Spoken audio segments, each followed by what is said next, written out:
अब हमारे साथ एक और मेहमान जुड़ गए हैं, संजीव देशवाल जी। उज्जवल निकम साहब, मैं आपसे ये जानना चाह रही हूं कि ये जो लास्ट सीन टुगेदर आप कह रहे हैं, ये नीरज सिंह भी उसमें मौजूद था, सिद्धार्थ पिटानी, नीरज सिंह, दीपेश सावंत और एक और शख्स। अब ये नीरज सिंह का अलग वर्जन है, वो भी बता रहा है कि हमने जो देखा वहां चाबी वाले को बुलाया, फिर निकाला, वेट किया, बहन आई, फिर बहन ने पुलिस को बुलाया, इतनी लेट से पुलिस को बुलाया और बार बार यही कह रहा है कि हम देख नहीं पा रहे थे, दिमाग काम नहीं कर रहा था, फिर चढ़ के काटा कैसे? ये सब कुछ तो बहन के आने के पहले कर लिया था निकम साहब। बिल्कुल, ये पूरा सस्पिशियस सर्कमस्टेंस है। जो भी बयान में मैंने देखा सुना, उसे एक बात साफ जाहिर होता है कि ये सभी लोगों का कॉन्डक्ट जो है एक अलग तरह से जाता है। Normally human probability, human actions क्या रहते, उसके खिलाफ ये जा रहा है। तो पुलिस को न बुलाना, सिस्टर 10 मिनट के फैसले पर रहने, उसको भी जल्दी न बुलाना, चाबी वाले को बुलाना, वापस भाग देना, उसको अंदर नहीं झाँक देना, उसको बाहर तक छोड़ाना, वापस उसको बुलाना, ये चेन ऑफ सर्कमस्टेंसेस बनती है। अब ये जो शख्स के अंदर उन्होंने ऐसा क्यों किया, ये इन्वेस्टिगेशन को ढूंढना होगा।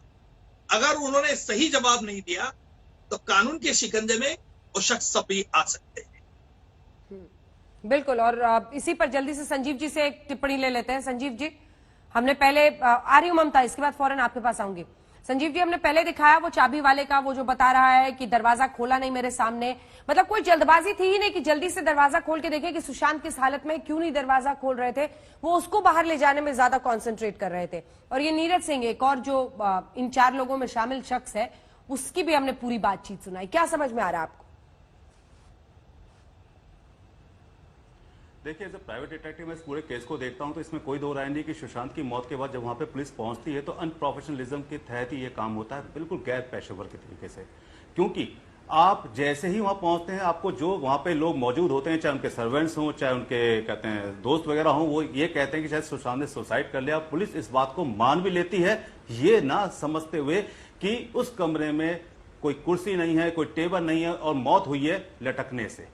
मौत लटकने से हुई है, टेबल कुर्सी नहीं है, और आप इसको दूसरे एंगल से नहीं देखते, दूसरा पहलू नहीं देखते सिक्के का, हमें बड़ी हैरानगी होती है। और ऐसे टाइम में आप लॉकडाउन के टाइम आप चाबी वाले को ढूंढ रहे हैं, चाबी वाले को बुला रहे हैं, ये सब अनप्रोफेशनलिज्म लग रहा था हमें पुलिस का, और उसकी वजह से ही आज सीबीआई के पास ये केस है।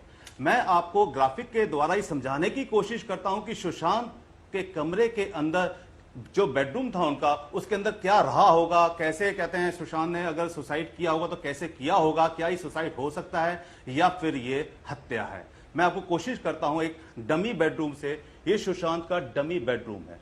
इस डमी बेडरूम के अंदर टेबल नहीं है, कुर्सी नहीं है, सिर्फ यहां पर एक बेड है और एक फैन है जो कि बेड से थोड़ा सा साइड में है।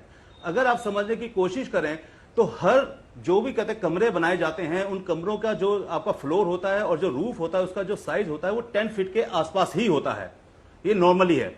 अब उस कमरे के अंदर आप देखते हैं तो 2 फीट का एक बेड है जो सुशांत का बेड है, जिसे हम डमी बेडरूम बोल रहे हैं, और उसके अंदर एक फैन लटका हुआ है जिस फैन की हाइट 2 फीट 1 इंच है और वो इस बेड से थोड़ा सा साइड में है।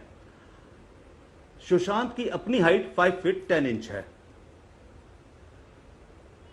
अगर आप समझने की कोशिश करें, ये जो बेड है, बेड का जो फ्रेम होता है, जो वुडन फ्रेम हो सकता है या कहते हैं आयरन फ्रेम हो सकता है, इस फ्रेम से अगर हम फैन की हाइट को देखें तो 5 फीट 11 इंच के आसपास बनती है।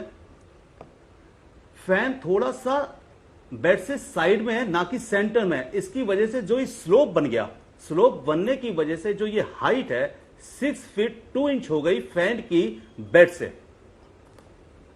अब समझने की बात यह है कि सुशांत की अपनी हाइट 5 फीट 10 इंच है। अगर वो हाथ रेज करते हैं बेड के फ्रेम के ऊपर खड़े होके पंखे के ऊपर नॉट बांधने के लिए, तो उस कंडीशन में उनकी अपनी हाइट और 8 इंच जो उन्होंने अपने हाथ को रेज किया, अगर इन दोनों को हम समझें तो ये हाइट कोई 6 फीट 4 इंच के आसपास बनती है, जबकि जो स्लोप था वो 6 फीट 2 इंच बना था। तो 6 फीट 4 इंच बनने की वजह से जो मार्जिन मिला वो सिर्फ और सिर्फ 2 इंच मार्जिन मिला। अब बात समझने की है कि 2 इंच के मार्जिन में क्या कोई आदमी पंखे के ऊपर नॉट बांध सकता है, वो भी स्लोप कहते हैं वे में? यस। सुशांत बहुत फिट थे, कोई दो राय नहीं है। हमने जितनी उनकी वीडियोस देखी उस वीडियो के अकॉर्डिंग वो आम आदमी से काफी ज्यादा फिट थे। ऐसी फिटनेस के बावजूद क्या वो नोट बांध सकते हैं? हमें ऐसा लगता है कि नोट तो बांधी जा सकती है, संभावना है सुसाइड की। लेकिन इसके बाद कई क्वेश्चन, कई सवाल ऐसे खड़े होते हैं जिनके जवाब मिलने बहुत जरूरी हैं। जैसे कि आप जब दरवाजा खोलते हैं उसके अंदर क्या आपने फिंगरप्रिंट लिए, यानी कि पुलिस ने फिंगरप्रिंट लिए? अगर फिंगरप्रिंट नहीं लिए तो क्यों नहीं लिए? क्यों उनकी स्टेटमेंट पे आपने यह मान लिया कि यह सुसाइड है, यह हत्या हो ही नहीं सकती? सिक्के का दूसरा पहलू ही नहीं देखा आपने। जबकि जब भी कोई इन्वेस्टिगेशन एजेंसी काम करती है तो वो खाली आपके स्टेटमेंट के ऊपर काम नहीं कर रही है, स्टेटमेंट के साथ उस सर्कमस्टेंसेस को समझने की कोशिश कर रही है कि एक सेलिब्रिटी की मौत हुई है, उस मौत में हैंग हुआ है, लटकने के बाद मौत हुई है, कमरे में टेबल नहीं है, कुर्सी नहीं है, और ऐसे टाइम में लॉकडाउन के टाइम चाबी वाले को ढूंढा गया है। आपको हैरानगी होगी कि मैं इन्वेस्टिगेशन में उस एरिया में गया था, उस एरिया के अगर आप सर्कमस्टेंसेस में देखेंगे तो आई थिंक कि 2 से 3 किलोमीटर के रेडियस के अंदर कोई मार्केट नहीं है, चाबी वाले ज्यादातर फुटपाथ पे बैठते हैं, कोई शॉपकीपर्स, शॉप दुकानें नहीं होती उनकी।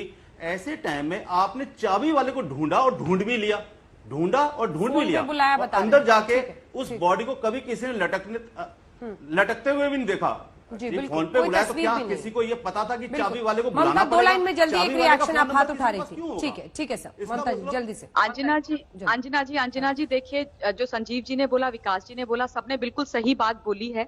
मुझे आश्चर्य इस बात का होता है, और मेरा प्रश्न जो है वहीं पर जाकर के खड़ा हो जाता है जहां से मैंने शुरुआत की थी अपनी हमने इस लड़ाई की, कि आपने खोज लिया ताला चाबी वाले को, लेकिन मुंबई पुलिस नहीं खोज पाई। और कितनी शॉडी, कितना अनप्रोफेशनल काम इन लोगों ने किया है कि ये लोग अभी तक ना इस तह पर पहुंच ही नहीं पाए कि ताला क्यों तोड़ा गया, किसने बुलाया, किस तरीके से हैंगिंग हुई। तो प्रश्न चिन्ह एक्चुअली जो लगते हैं ना, वो मुंबई पुलिस पर भी लगते हैं। और मैं सीबीआई से निवेदन करूंगी कि उनको भी प्रश्न किया जाए, क्योंकि अगर ये सारी चीजें पहले से जो आप लोग खोज करके दिखा रहे हैं, ये दिखा दी जाती तो आज ये स्थिति नहीं आती। अंजना जी।